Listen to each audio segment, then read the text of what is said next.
예, 시청자 여러분 안녕하십니까? 신은식 장로님 나오셨습니다. 예, 장로님 안녕하세요. 예. 지난 주말에 그 집회에서 아주 연설을 이렇게 사자구를 토하시대요. 저도 뭐 대중 연설은 안 해봤는데 네. 한 2개월 전에 목전 때문에 한번 했고 뭐 저는 당원도 아니고 당하고 상관은 없습니다만은 예. 모든 사람들이 이제 조국에 매달려 있는데 뭐 조국은 제가 이야기 안 해도 뭐 아시는 분들이 많고 사실 조국 때문에 지소미아를 파괴했는데 저는 이거 지소미아 파괴를 뭐 국민들도 심각하게 보신 분이 많지만 특히 저는 심각하게 봅니다. 그래서 저는 어떻게 해석을 하냐면 2017년에 트럼프 대통령이 최초 방한하기 전에 국회에서인가요? 강경화가 뭐 질의 과정에서 중국한테 약속을 했다. 네.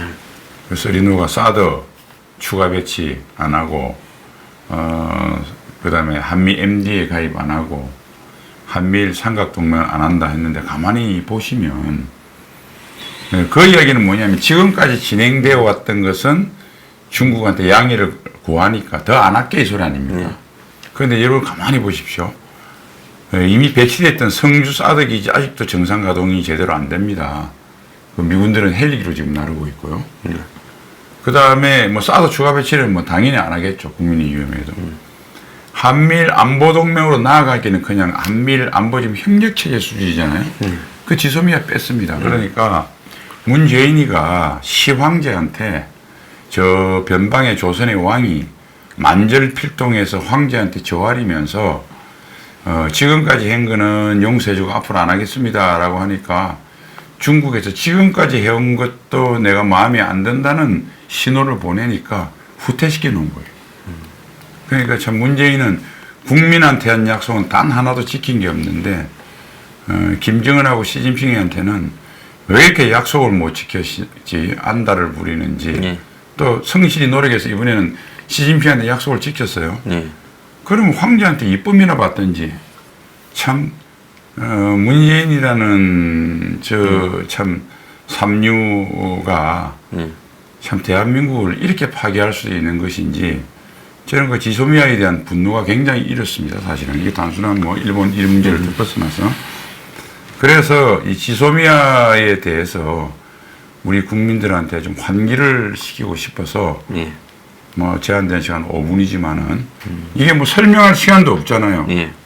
그러니까 뭐 제가 갖고 있는 생각을 그냥 뭐 고함으로 절규로서만 표현했는데 뭐 그러다 보니까 뭐 참 정확한 사실을 전달을 하지는 못하고 울분만 토로하고 뭐 그러니까 다음날 목만 쉬었습니다.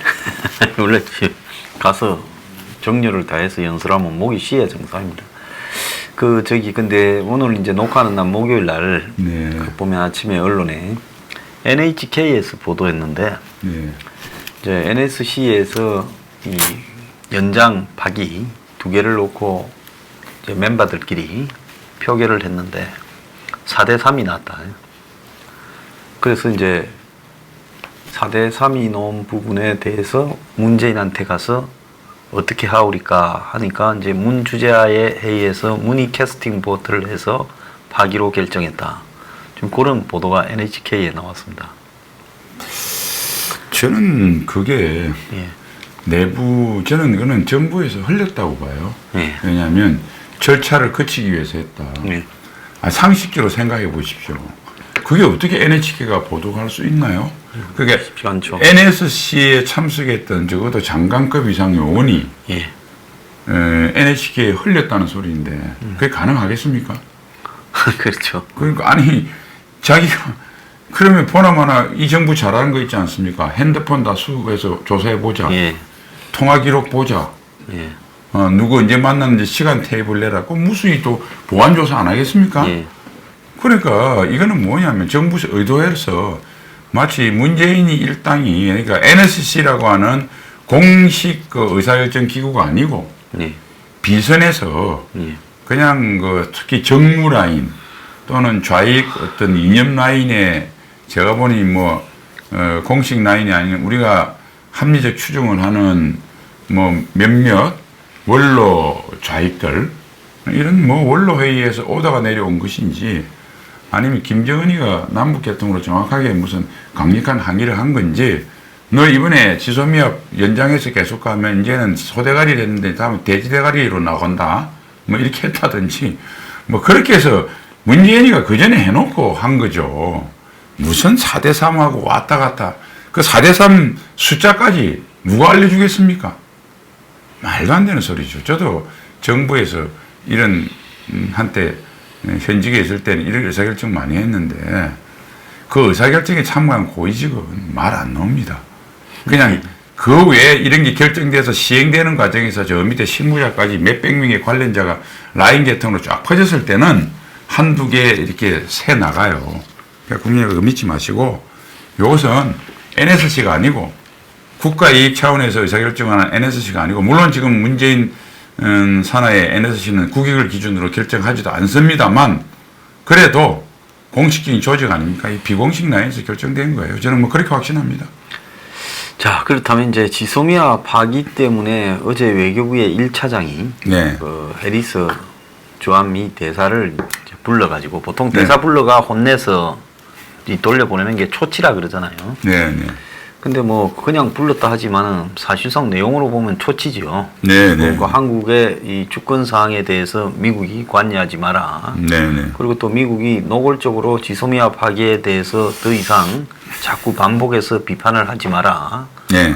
또 무슨 뭐 이 독도를 리앙크루암이라고 네, 네. 그렇게 이제 미국이 표현한 부분이나 독도 방어 훈련한 부분에 대한 불쾌감도 표시한 모양이에요. 네, 네. 그래서 전체적으로 봤을 때 한미 간의 관계에서 장군님 기억하시길래 한국이 초치를 해서 미국 대사를 뭐라는 적을 기억이 나십니까? 전혀 기억이 안 나고요. 그럴 일도 없었고요. 그다 물밑으로 다 조율이 돼서 충분한 조율을 통해서 무슨 문명 하나도 없습니다. 공유했습니다. 그동안. 네. 한미가 이견을 낸 게 없어요. 네. 그런데 이제 이게 말도 안 되는 이야기고 저는 이걸 보면서 이 생각을 했어요. 왜 불렀을까? 자, 우리가 이제 어쨌든 항의한 거 아닙니까? 예. 그럼 이제 결과를 우리가 예측해야 될 거 아닙니까? 자, 미국이 받아들일 가능성, 우리 항의를 받아들여서 우리 지소미아 파기를 정당하다거나 하거나 예. 아니면 거기까지는 뭐 안 하더라도 최소한 더 이상 지소미아 파기에 대해서 미국이 불편한 속내를 공식적으로 드러내지 않을 가능성, 예. 소장님 있다고 생각하세요? 없죠. 없죠. 그럼 미국이 더 화날 것밖에 없지 않습니까? 예. 그러면 미국을 왜 화나게 했느냐? 미국을 화나게 하는 행위를 통해서 조국 사태로 코너에 몰린 국내 정치적 입지에 소위 반일 반미 감정을 가진 세력들의 결집을 위한 국내 정치용입니다. 이 역시 국익을 희생해서 자기의 정치적 이득을 노리고자 하는 정말 매국적 꼼수죠. 저는 매국이라고 표현합니다. 매국적 꼼수이고 또 두 번째는 북한에 대한 메시지예요. 이제 더 이상 우리 부탁을 좀 들어달라.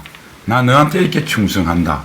저번에 일본하고 이렇게 관계를 이렇게 지소미아 정리를 해서 우리가 여러 가지 일본으로부터 화이트리스트 시행부터 여러 가지 경제적인 피해도 감내하고 너한테 이렇게 충성을 한다. 그런데 이번에는 미국하고 맞짱 떠서 지도자 동지의 위대한 그 리더십에 내가 동조를 하니까 제발 좀 봐주고 앞으로 소대가리 이런 소리에서 내 체면 깎이는 걸 좀 봐주시고 좀 여건을 봐서 서울 답방까지는 안 하더라도 판문점에서 쇼 한번 해주세요.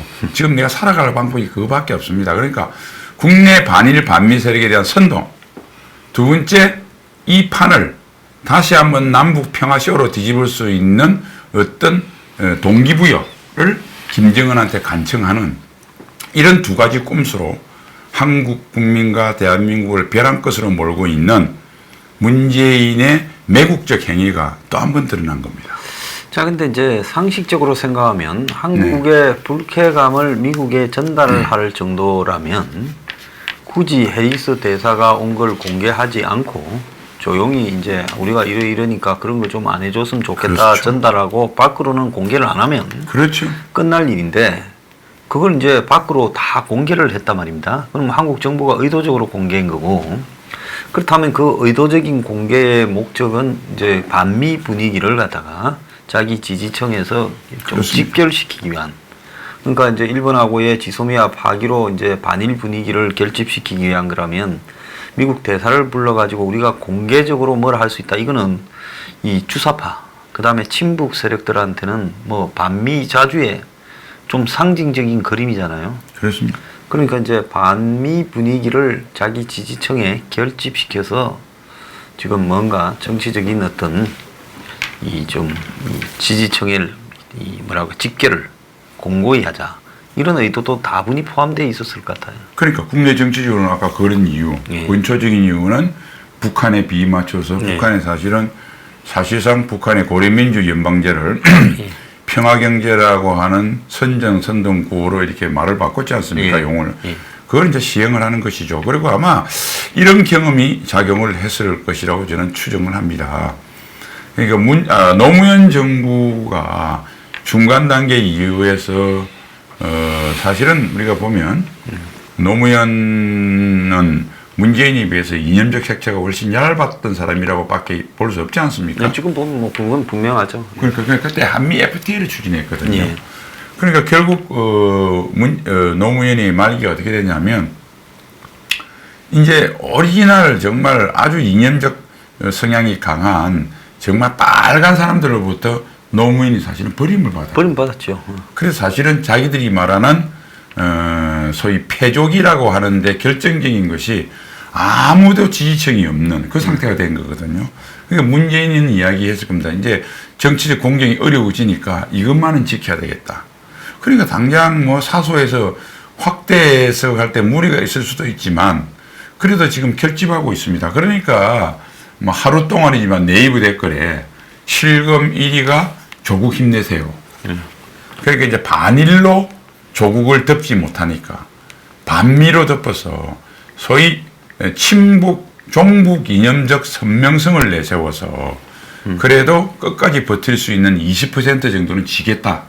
막 이런 정치적 계산하에서 해리스 대사를 불렀고 공개했고 뭐 강력한 의조로 한 것처럼 떠들고 있는데 이제 하여튼 뭐 그래서 제가 봐서는 지난번에 황 소장님하고도 뭐 반일 그거를 좀 일찍 꺼냈다고 그랬지 않습니까? 예. 일본이 빨리 일찍 사실은 문재인이 계획보다 일본이 빨리 선방을 때린 거죠. 그때부터 시간표 어긋나서 조금 당황하다가 조국을 맞고 난 뒤에 이 사람들이 사실은 본래의 계획에 추진하기에는 사실은 지금 혼란이 온 겁니다. 예.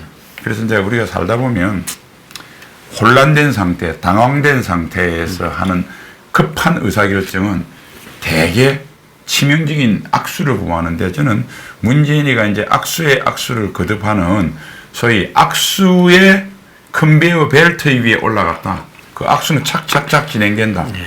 그러니까 악수의 그 악순환 구조에 접어들었다.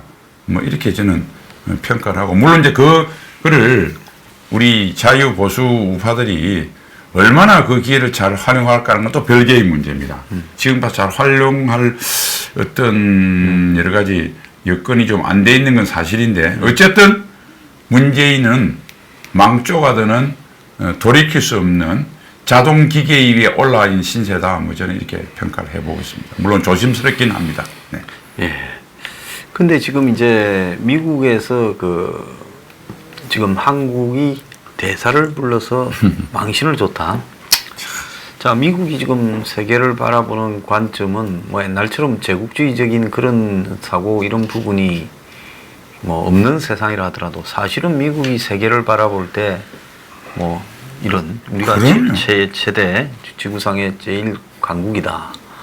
그래서 우리가 좀 이 중심이 되어서 동맹들을 관리하고 통제한다. 이런 관점에서 바라보았을 건데 지금 한국이 미국 대사를 불러가지고 주권 개입하지 마라. 그리고 왜 자꾸 비판하지 마라. 자, 참 보기 드문 애가 벌어졌어요. 그러니까 미국은 이제 이 문제에 대해서는 한국을 이제 어떻게 다룰 것이냐에 대한 심각한 좀 고민들이 구체적으로 이렇게 보일 거라고 봐요. 지금까지는 11월 22일 날 지소미아 기한이 있으니까 기한 전에 혹시라도 행여라도 한국이 번복하도록 유도하는 부분을 기분 나빠하면서도 이렇게 갖고 왔다면 이제는 미국이 아마 어제 하는 꼴을 보고 이건 이제 구제불능이다. 뭐 번복할 리도 없을 것 같고 일부러 이제 우리한테까지도 달라든다. 그런 측면에서 봤을 때는 그 다음에는 이제 미국이 한국을 어떻게 궁지에 빠뜨리느냐. 이제 방법은 한국이 죽게 되어서 살리달라 할 때까지 놔두는 방법밖에 더 있겠냐. 이제 이런 상황으로 판단할 수밖에 없을 것 같아요. 그렇습니다. 그러니까 아마 어제 그러한 이례적인 것은 예. 아마도 이제 외교부에서 당연히 결정했을 리는 없고요. 예, 내려왔겠죠. 청와대에서. 뭐 문재인하고 문재인 주변에 실세 의사결정 그룹에서 문재인이 정의용이한테 했을 거고 정의용이 뭐 외교부 장관이 했을 거 아닙니까? 그래서 이제 뭐 외교부 차관이 뭐 본인도 원하지 않았겠죠. 지금 아무리 좀 뭐 무능하든 어쩌니 해도 외교 관련되고 했겠습니까? 근데 가만히 이걸 한번 보십시오. 전 세계, 저는 이제 외교의 전문이 아니니까 그 모든 예를 모르겠습니다만은, 제가 봐서, 한국뿐만 아니라 미국의 동맹국이, 동맹국, 예를 들면 독일에서 주 독일 대사를 불러서 저렇게 초치해서 저렇게 항의를 한 적 기억나십니까? 없을 거예요. 일본도 전 세계가 없어요. 없어요. 왜냐하면 미국하고 우방국과 동맹 맺는 것은 외교적 갈등이 없는 나라는 없습니다. 그럼 다 물밑에 조율하죠. 조율하고 치열하게 뭐 예를 들면 협상을 하면 저도 뭐 미사일 협정부터 몇 가지는 한측 수석 대표로 해서 정말 책상까지도 쳐봤지만 겉으로는 오면 기자들한테 건전한 대화를 나눴다. 여러 가지 공감을 한 부분이 많다. 잘 되고 있다. 이렇게 얘기하지. 나 쟤하고 책상 쳤어요. 인상 썼어요. 하는 사람은 없습니다. 근데 이제 이게 왜 중요하냐면, 자, 미국 입장에서 한국이라는 나라가, 그리고 미국의 롤 모델로 생각하고 한국 한미 상호 방위 조약 때문에 쉽게 이야기하면 미국이 여러 가지 도와줘서 한국이 이만큼 컸다고는 부인 못 하잖아요. 물론 한국 사회 자체의 노력도 있지만, 자, 그런 나라에서 공개적으로 대들었단 말입니다. 한국을 놔두면 어떻게 될까요? 다 들대겠죠, 그렇죠. 이건 미국이 설사 한국을 혼내고 싶지 않다고 쳐요. 극단적으로. 그래도 글로벌 리더십 때문에 우리 다른 사람이 다 보는데 부하가 나한테 반항을 했어요. 근데 나는 부하고 이렇게 싸우고 싶지 않아. 근데 직원들이 다 보고 있으니까 좀, 야, 이놈! 이러면서 야단을 안 칠 수 없는 상황이에요. 그러니까 미국이 그렇지 않아도 화나 있을 거예요. 화나 있는데 화가 안 났다 하더라도 매를 안 들 수 없는 상황을 한국이 만들었다. 그러니까 이제 문재인 정부의 무식성이 아까 외교부 청와대에 왜 이야기하냐면 국민한테 보여줘도 좋아서 우리가 반미 기치를 들어서 표명하는 거 좋은데 그래 이 금도는 잠깐 한 일주 정도는 우리가 정치적 이득이 될지 몰라도 미국이 회초리를 들면 우리 정권의 토대가 붕괴가 된다. 그러니까 이건 하면 안 된다고 하는 외교 전문가들의 건의가 먹히지 않을 거예요. 그리고 그런 이야기 해봤자 괜히 정권에 지키고 괜히 뭐 할 필요 뭐 있냐 시키는 대로 하자. 그럼 뭐 나중에 내가 시킨 대로 했다고 나중에 이야기를 하면 뭐 내가 벼슬 자리야 때릴 수 있지만 나를 깜빵에 보내겠냐. 그러니까 이제 소위 그런 심정에서 이렇게 이루어진 것이다. 그러니까 한국뿐만 아니라 전 세계 미국의 우방국 동맹국 특히 좀 미국과 불편한 나라도 터키 같은 나라도 예를 들면 주 터키 대사를 불러서 이렇게 초치를 해서 공개적으로 하고 또 아까 황 소장 말씀한 대로 설사 항의를 조용히 전달하지 터키 신문에 다 내가면서 나 미국하고 이제 빠이빠이야 미국하고 맞짱 뜨러 그렇게 하겠습니까? 그렇게 신호만 나가면 자기 나라 금융시장이 박살나는데요. 안 그러거든요. 그러니까 참 반일 반미를 외치면서도 정말 삼류 수준 낮게 외치는군요. 이게 문재인 정부의 삼류 저질 수준을 또 적나게 보여준 아주 외교사에서 귀중한 예 중에 하나가 될 겁니다. 어제 일본 대사도 그 화이트리스트 제외 실행을 했다고 조치했고 미국 대사도 조치했어요. 그래서 한국의 서울에서 미국 대사 들어와 일본 대사 들어와 지금 이런 일이 벌어졌거든요. 네. 최고의 좌우 우방들을 한국 정부가 불러 들어가지고 강력하게 항의하는 일이 어제 벌어졌습니다. 자, 그러면 미국 입장에서 뭐 마찬가지로 아마 미국도 한국 대사를 미국이 먼저 초치하려 했는데 한국이 선방 때린 것 같아요. 제가 볼 때. 그런데 이제 이렇게 되면 미국 입장에서는 미국이 뭐 예를 들어서 한국이 못마땅하다고 이제 이렇게 하면 그걸 똑같은 식으로 해서 미국이 하는 게 아니라 미국은 그런 부분에서 대응하는 방법은 지금 한국의 가장 약한 고리를 이렇게 걸어가지고 그야말로 이 봐달라, 살려달라고 무릎 꿇고 빌 때까지 이렇게 한번 보내는 상황을 그렇죠. 선택할 수밖에 없지 않겠습니까? 아니 그 외에는 방법이 없습니다. 예. 이걸 놔두면 미국이 뭐 세계 질서를 유도를 할 수가 없어요. 리더를. 그래서 이제 과거에 보면 이 한국에서 처음으로 정치가 교체되려니까 정권이 그때 DJ 때 아닙니까? 그때 이제 한국이 정권 교체 시기에 때맞춰 지금 IMF가 벌어지니까 미국이 그냥 잘 됐다 해서 확고하게 두들겨 잡아버리라. 그래서 아마 IMF를 겪었던 나라 중에 한국이 제일 가혹한 조건으로 IMF를 겪었다. 그때 일본도 손을 전혀 안 내밀었죠. 자, 그래서 이번에도 보면 미국이 지금 제일 약한 한국의 뭐 외교 안보 요인 외의 보복 수단으로 본다면 경제가 제일 그렇습니다. 취약하다. 그런데 지금 한국이 일본하고도 지금 경제 문제로 저러고 있고 하면 미국이 지금 다음에 쓸 수 있는 가장 유력한 카드는 경제 부분이 아닐까요? 좀 어떻게 보십니까? 저는 뭐 예. 왜냐하면 이제 다른 분야를 예. 쓰기엔 소리가 많이 나고 예. 그렇다고 뭐 급격하게 예. 뭐 할 수는 없겠고 주한미군 같은 거는 방위 협상을 통해서 시간이 있지 예, 않습니까? 거기서 이제 또 결론을 그것도 내려죠. 사실은 뭐 결론을 내서 또 빠지더라도 예. 대체 시설 및 뭐 일본에 배치하다 시간이 좀 걸리는 예, 이야기고요. 예, 또 그때 방위 협상하고 연계시켜서 그거는 또 다른 그거고 그래서 주한미군 같은 안보적 카드를 당장 꺼내기는 좀 어려울 거고 예. 뭐 경제죠. 그 중에서도 소리 나는 통상이나 이런 것도 있고 소리 없이 금융시장을 또 흔드는 방법 뭐 여러 가지 다양한 카드를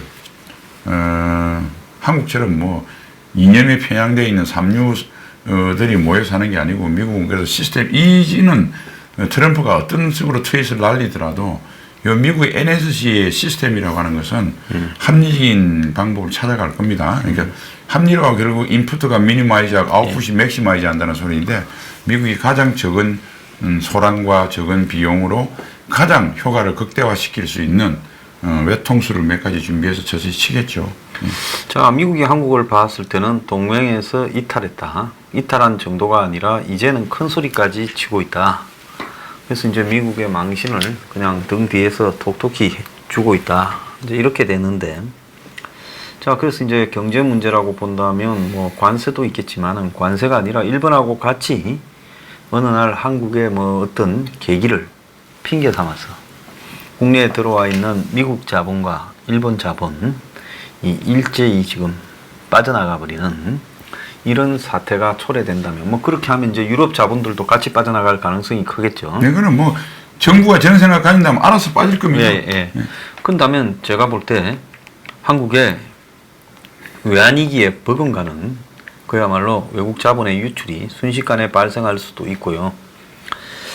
그 다음에 이제 또 하나는 이번 사일에 이제 첫 발단은 사실상 문 정권의 징용 문제에서 있지만 문제, 예.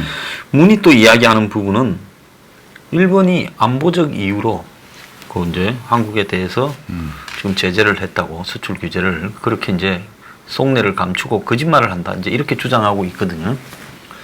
그런다면 미국이 지금 안보적 이유라고 한 일본 말이 맞다고 확인해주는 일도 제가 볼 때 나올 가능성도 있다고 봅니다. 그렇죠. 예. 지금까지는 동맹이고 뭐 미국도 좋은 게 좋다라고 해서 한국도 적당히 달래고 뭐 북한도 이렇게 달래고 해서 갔지만은 이제 뭐 한국이 완전히 등을 돌리고 안면을 몰수하겠다고 나오면 미국 입장에서는 그간에 알면서도 그냥 봐주고 넘어갔던 안보적 이유 일본 말이 맞다. 한국이 북한에 대해서 이런 안보적인 부분에서 위해가 될 수 있는 짓거리를 했다라고 미국이 만약에 공개를 해버린다면 그때는 한국 정부가 안보적 이유가 맞다라는데 할 수 있는 말이 뭐가 있을지 제가 볼 때 의문이에요.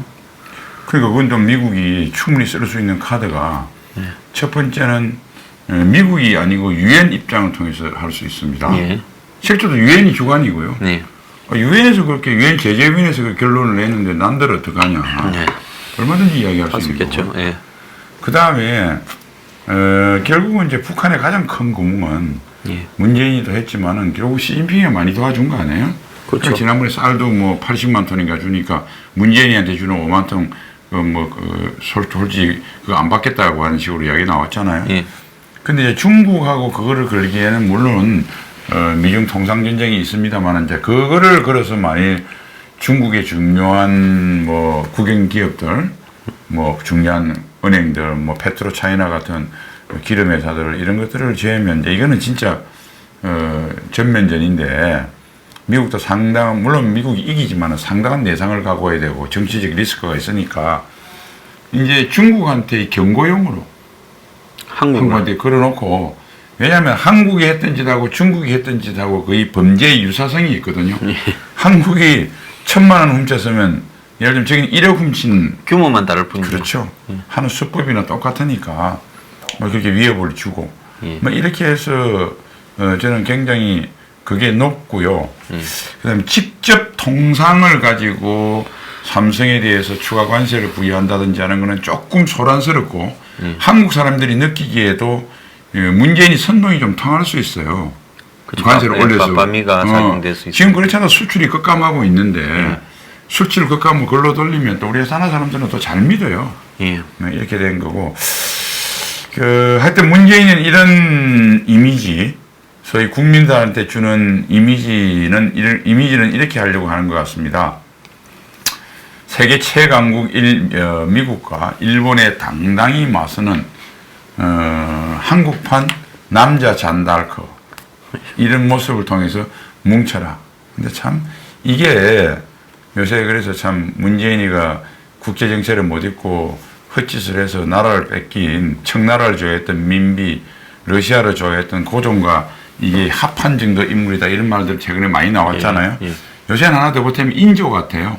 광해문이 명청 사이에 교묘하게 덩거리 외교를 해서 나라를 잘 지키지 않습니까? 괜히 인조가 들어서 가지고 망행하는 명나라 편 들겠다고 해서 그냥 그것도 그냥 입만 안 벌리고 조용히 있었으면 돼요.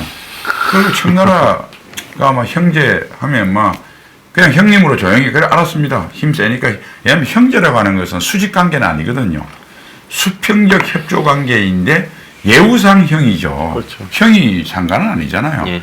군신 관계는 틀립니다. 괜히 그렇게 해서 호란을 두 번 만나서 이 백성들이 얼마나 고생했어요. 나라가 풍비박산이 나고 60만 명의 안여자가 잡혀가지고 환양년이라는 이야기가 나오고 결국은 삼배 구고도에서 형 동생에서 왕으로 모셨잖아요. 임금으로 모셨잖아요. 문재인이가 딱 하는 꼬라지가 지었습니다. 그래서 문재인이가 무슨 친일 아주 해서 반일을 할 때 제가 웃기는 게 가장 결론을 보십시오. 얼마 있어서 가장 친일, 굴종하는 게 문재인이 될 겁니다. 왜? 가만히 있었으면 일본한테 할 소리를 하고 있을 텐데 몇 개월 지나면 일본한테 손을 완전히 들어서 일본 시키는 대로 하는 바보짓 할 겁니다. 그러니까 문재인은 제가 8월 24일 나가서 문재인은 매국노라고 제가 구호를 외쳤어요. 근데 솔직히 이완용은 매국노의 상징이 이완용인데 이완용은 나라가 힘이 약해서 이완용이 매국노 나쁜 사람이지만 설사 매국짓 안 하려고 해도 가만히 있어도 조선이 독립할 수 없었잖아요. 근데 문재인은 보십시오. 세계 제일 실패한 북한에 이렇게 근사하고 위대하고 성공적인 한국을 파괴해서 갖다 바치려고 하고 있어요. 아마 5,000년 민족사동에서 문재인처럼 악랄하고 비열한 매국노는 없다고 봅니다. 저는 과감하게 외칩니다. 뭐 지들이 어떻게 시비 걸지 몰라도 문재인은 매국노입니다. 자, 이 나라가 마치 386 주사파 무슨 언더서클을 운영하듯이 지금 국제 지정학적인 지수나 동맹의 근본 개념이나 안보의 가치 부분에 대해서 전혀 이해하지 못하는 사람들이 지금 국내용 선전선동의 목적으로 반일에 이어 이제 반미까지 저렇게 하고 있어요. 자, 그래서 이제 9월 초부터 마지막으로 이제 한미 군사 주한미군 주둔 분담금 문제가 지금 협상이 시작되지 않습니까? 근데 미국은 지금 뭐 일찌감치 뭐 그 전에 다 받으려고 하는 건 물론 아니겠지만은 역대 유례 없는 50억 불을 지금 겉으로 부르고 있지 않습니까? 그럼 6조가 넘는 돈이에요. 자, 그런데 한국은 지금 걱정도 안 하고 있어요. 자기들이 1년에 한 번씩 하자고 시간을 바꿔놓고, 거기는 5년마다 한 번씩 했죠. 그래서 이제 9월 초부터 이제 그게 슬슬 이제 협상이 시작될 건데 제가 생각할 때는 이제 아마 저 협상이 금방 깨질 것 같아요. 가다가. 그러면서 이제 한미 관계가 그 협상이 결렬된 부분 속에서 이제 미국에 쌓인 불만들이 좀 행동으로 이렇게 나오지 않겠느냐.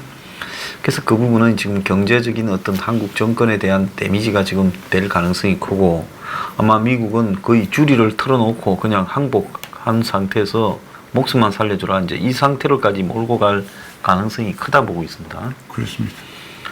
자, 그렇게 되면 그 과정에서 사실은 경제적인 불안정이 굉장히 노출될 거고 그래서 이제 이 고래 싸움에 새우등 터진다고 결국 지금 한국에 없는 사람부터 지금 막장에 지금 그렇죠. 터지고 있잖아요. 밑에부터 터지고 있잖아요. 약한 고리부터 올라옵니다. 네. 그게 참 걱정입니다. 자기들 그 입장들 때문에 지금 이런 짓거리를 저지르고 그 대가를 국민이 다 돈으로 이렇게 때우는 이런 일이 또 반복될 것 같습니다. 네. 예. 자, 출연해 주셔서 감사합니다. 마치겠습니다.